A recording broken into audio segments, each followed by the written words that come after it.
কেন? এই খেসারত দিতে হবে শেখ হাসিনাকে, খেসারত দিতে হবে ওবায়দুল কাদেরকে, খেসারত দিতে হবে আওয়ামী লীগকে, খেসারত দিতে হবে যুবলীগ, ছাত্রলীগ, হেলমেট লীগ এবং হাতুড়ি লীগ। কিন্তু দিল্লিতে বসে বাংলাদেশের স্বাধীনতার বিরুদ্ধে চক্রান্ত করলে 18 কোটি মানুষ রুখে দাঁড়াবে। আহমাদুল্লাহ তাআলা ওয়া নুসাল্লি আলা রাসূলিহিল কারীম, আম্মা বা'দ। সম্মানিত এলাকাবাসী, আমি সর্বপ্রথম দুঃখ প্রকাশ করছি যে আমার এখানে উপস্থিতিতে অনেক বিলম্ব হয়েছে। আমরা মূলত আপনারা জানেন যে বাংলাদেশের বিস্তীর্ণ অঞ্চল আজকে বন্যা পানিতে প্লাবিত। সেখানে জরুরি ত্রাণ তৎপরতার জন্য গিয়েছিলাম গত রাতে। সেখানে রাস্তাঘাটে মানে অস্বাভাবিক ধরনের যানজটের কারণে উপস্থিত হতে বিলম্ব হলো। সামনে আমাদের আরো অনেক দূর পর্যন্ত প্রোগ্রাম রয়েছে। এই জন্য আপনাদের সাথে সংক্ষিপ্ত কথা এবং দেখা সাক্ষাৎ এর মাধ্যমে আজকের প্রোগ্রাম সমাপ্ত হবে ইনশাআল্লাহ। আল্লাহ পাক যদি তৌফিক দান করেন ভবিষ্যতে দীর্ঘ কথা হবে। আমরা স্পষ্ট ভাষায় যে কথাটা বলতে চাই সেটা হলো যে এতদিন পর্যন্ত বাংলাদেশের মানুষ জানতো এবং রাষ্ট্রীয়ভাবে আয়োজন করা হয়েছিল আগস্ট মাসকে শোকের মাস হিসেবে। 2024 সালে এসে বাংলাদেশের ইতিহাস পরিবর্তন হয়ে গিয়েছে।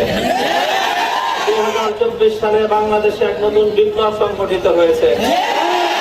সেই বিপ্লবের মাধ্যমে অনেক কিছুর পরিবর্তন হয়েছে। এই পরিবর্তনগুলোর মধ্যে অন্যতম একটা হলো শোকের মাস আগস্ট মাস বাঙালির বিজয়ের মাস, সুখের মাসে পরিণত হয়েছে।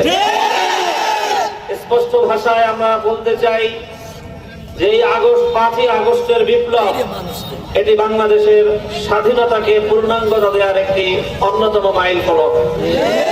1971 সালে হাজারো লক্ষ মানুষের আত্মদানের বিনিময়ে ত্যাগ, কোরবানি এবং শাহাদাতের রক্তের মাধ্যমে অর্জিত হয়েছিল স্বাধীন বাংলাদেশ। 53 বছর পর্যন্ত বাংলাদেশের মানুষ স্বাধীনতার সুখ খুঁজে পায়নি। বিশেষ করে বিগত 16টি বছর এদেশের মানুষের বুকের উপর জগদ্দল পাথরের মতো চেপে বসেছিল স্বৈরাচারী এক সরকার। বাংলাদেশের বিগত 16 বছরের যে স্বৈরাচার, যে ফ্যাসিবাদ প্রতিষ্ঠিত হয়েছিল, পৃথিবীর ইতিহাসে এই স্বৈরাচারী জালিম শেখ হাসিনাকে কেবলমাত্র ফেরাউনের সাথেই তুলনা করা যায়। ফেরাউন যেভাবে নবী মুসা আলাইহিস সালামকে অপমান করেছিল, জালিম শেখ হাসিনা নায়েবে নবীদেরকে, আলেম ওলামাদেরকে অপমান এবং লাঞ্ছিত করার এমন কোন চেষ্টা নাই যেটা সে করেনি। জালিম ফেরাউন যেভাবে নিপীড়িত, নির্যাতিত বনি ইসরায়েলের মানুষদেরকে গণহত্যা করেছিল, আজকের যুগের নব্য ফেরাউন শেখ হাসিনা সরকার বিগত 16টি বছর পর্যন্ত বাংলাদেশের ইতিহাসের ঘৃণ্যতম সকল গণহত্যা চালিয়েছে। 2009 সালে পিলখানায় 57 জন দেশপ্রেমিক সশস্ত্র সেনাবাহিনী কর্মকর্তাকে হত্যা করেছে। 2013 সালে শাপলা চত্বরে 5ই মে হেফাজতে ইসলাম বাংলাদেশের নবী প্রেমিক তৌহিদি জনতা ঘুমন্ত তাহাজ্জুদ গুজারদের উপর নির্বিচারে গুলি চালিয়ে অসংখ্য মানুষকে হত্যা করেছে। 2021 সালে নরঘাতক গুজরাটের কসাই নরেন্দ্র মোদীকে বাংলাদেশে আনতে গিয়ে সে তার দেশের জনগণের বুকের উপর পাখির মতো গুলি চালিয়েছে। সর্বশেষ 2024 সালের জুলাই মাস জুড়ে যেই গণহত্যা পরিচালিত হয়েছে, যুদ্ধ ছাড়া পৃথিবীর কোন একটি দেশে এই ধরনের ঠান্ডা মাথায় খুন করার দৃষ্টান্ত বিরল। এবং দুঃখজনক বিষয় হলো এই হত্যাকাণ্ডগুলো পরিচালনা করার জন্য দেশের জনগণের ট্যাক্স এবং মাথার ঘাম পায়ে ফেলানো পয়সা দিয়ে লালিত পালিত আইন শৃঙ্খলা রক্ষাকারী বাহিনীকে অন্যায়ভাবে ব্যবহার করেছে। জনগণের জানমালের নিরাপত্তা রক্ষাকারী হিসেবে ব্যবহৃত হওয়ার কথা, সেই পুলিশদেরকে রাষ্ট্রীয় ক্ষমতার অপব্যবহারের মাধ্যমে জনগণের মুখোমুখি দাঁড় করিয়ে দিয়েছিল। বাংলাদেশের যে অপূরণীয় ক্ষতি হয়ে গিয়েছে, অর্ধ শতাধিক নিরীহ পুলিশ সদস্যকে হত্যাকাণ্ডের শিকার হতে হয়েছে। কিছু দাগী লীগ, ছাত্রলীগ, যুবলীগ, নামী পুলিশ লীগের কিছু সদস্যের অতিরিক্ত বাড়াবাড়ির কারণে নির্বিচারে ছাত্র জনতাকে গুলি করে হত্যা করবার দৃশ্যগুলো দেখে বাংলাদেশের মানুষের হৃদয়ে আগুন ধরে গিয়েছিল। সকল পুলিশ সদস্যদেরকে তার খেসারত দিতে হচ্ছে। এই খেসারত পুলিশ সদস্যরা দিবে কেন? এই খেসারত দিতে হবে শেখ হাসিনাকে, খেসারত দিতে হবে ওবায়দুল কাদেরকে, খেসারত দিতে হবে আওয়ামী লীগকে, খেসারত দিতে হবে যুবলীগ, ছাত্রলীগ, হেলমেট লীগ এবং হাতুড়ি লীগ।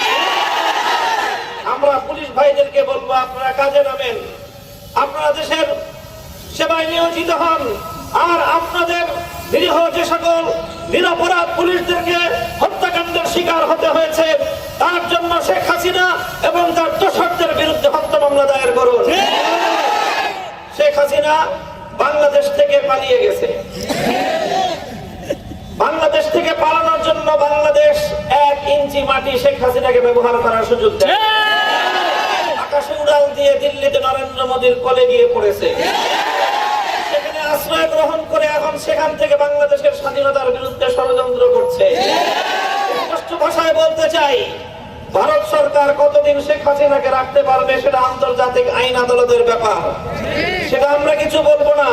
কিন্তু দিল্লিতে বসে বাংলাদেশের স্বাধীনতার বিরুদ্ধে চক্রান্ত করলে 18 কোটি মানুষ রুখে দাঁড়াবে। শেখ হাসিনার পতনের বিরুদ্ধে প্রতিশোধ গ্রহণ করতে গিয়ে ভারত আজকে তার সমস্ত বাংলাদেশের অভিন্ন নদীগুলোর বাঁধ খুলে দিয়ে বাংলাদেশের বিস্তীর্ণ অঞ্চলকে প্লাবিত করে দিয়েছে। ওরা মনে করেছিল বন্যার পানি দিয়ে ভাসিয়ে দিয়ে বাংলাদেশের মানুষকে ওরা দাবিয়ে রাখবে। আজ প্রমাণ হয়ে গিয়েছে, জাতি ধর্ম বর্ণ নির্বিশেষে গোটা বাংলাদেশ আজকে বানভাসী মানুষের পাশে দাঁড়িয়েছে। বাংলাদেশ আজকে ঐক্যবদ্ধ, ফ্যাসিবাদের বিরুদ্ধে ঐক্যবদ্ধ, বাংলাদেশের স্বাধীনতার ষড়যন্ত্রের বিরুদ্ধে, স্বাধীনতা বিরোধী ষড়যন্ত্রের বিরুদ্ধে ঐক্যবদ্ধ থাকবে। বৈষম্য বিরোধী আন্দোলনের মাধ্যমে যে বিপ্লব সংগঠিত হয়েছে, এই বিপ্লব চূড়ান্ত রূপ ধারণ করবে যদি আমরা একটি ইনসাফপূর্ণ সমাজ গড়তে পারি। আমি বলতে চাই, ইনসাফপূর্ণ সমাজ, ন্যায় ইনসাফ ভিত্তিক পরিপূর্ণ সমাজ যদি কায়েম করতে চাও, আল্লাহ প্রদত্ত খেলাফত রাষ্ট্র ব্যবস্থা ছাড়া বিকল্প কোনো পথ নাই। আসুন আগামী দিনে খেলাফত প্রতিষ্ঠার লক্ষ্যে আমরা সকলে ঐক্যবদ্ধ হব। বাংলাদেশ খেলাফত মজলিসের পতাকা ধরে আপনারা শামিল হবেন। যুবকরা বাংলাদেশ খেলাফত যুব মজলিসের তোমরা শরীক হবে। ছাত্ররা ছাত্র মজলিসের সঙ্গে শরীক হও। ইনশাআল্লাহ আগামীর বিপ্লব হবে ইসলামের বিপ্লব। কালেমার পতাকা উড়বে, ঝান্ডা উড়বে। আল্লাহ খেলাফতে ইলাহিয়া কায়েমের মাধ্যমে পরিপূর্ণ ইনসাফ এবং ন্যায় ভিত্তিক সমাজ আমরা কায়েম করব। এই পূর্ণাঙ্গ বৈষম্যহীন সমাজ এই জাতি এবং দেশ উপহার পাবে। সেই সোনালী দিনের প্রত্যাশায় আপনাদের সকলকে আবারও ধন্যবাদ জানিয়ে, শুকরিয়া জ্ঞাপন করে, দীর্ঘ সময়ের অপেক্ষার জন্য আপনাদেরকে ধন্যবাদ জানিয়ে বিদায় নিচ্ছি। ওয়া আখিরু দাওয়ানা আলহামদুলিল্লাহি রাব্বিল আলামিন। আসসালামু আলাইকুম ওয়া রাহমাতুল্লাহ।